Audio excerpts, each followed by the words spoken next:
And more Latinos, as a matter of fact, are beginning to communicate while speaking the language English and Spanish. But while some may disagree with mixing the two languages, others claim it's a reflection of their world. I communicate in Spanglish just as easily as I communicate in English. It's something that comes out subconsciously a lot of the time. It is sometimes uses words from English that are Spanishized and Spanish words that are Englishized. And sometimes half a sentence is in one language and half a sentence is in another language.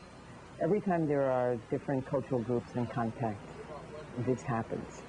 People's two languages mesh the way their two ways of living mesh.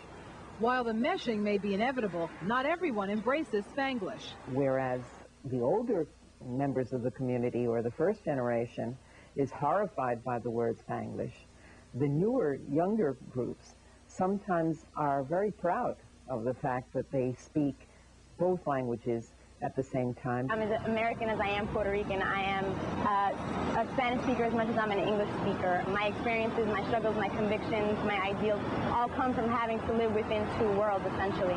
Being Puerto Rican Latina at home and having to be able to function and interact with people that are American or from different cultures on the outside. For some Latinos, Spanglish is an example of being bicultural and showing off a skill. One thing that happens with bilinguals is that they know when to speak what to whom, and they've been trained to speak to Spanish monolinguals in Spanish and English monolinguals in English.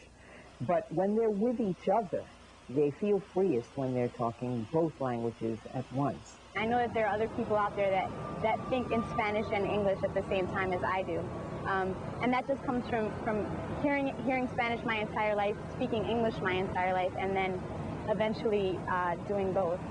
If I'm talking to you in just English, or if I'm talking to you in just Spanish, it doesn't really capture the Ana Celia that was born and raised in New York. For that, I have to have both of the languages that raised me. I think it's interesting to be able to speak that effortlessly, you know, going from one language to another. And her whole thought process seems to be able to do just the two, which is kind of interesting. I think it's such an advantage to be able to speak a different language. Yeah, I think they have an edge on a lot of the kids who don't have that kind of skill to be able to speak bilingually. Dave speaks obscenelish. Combination of English and obscene.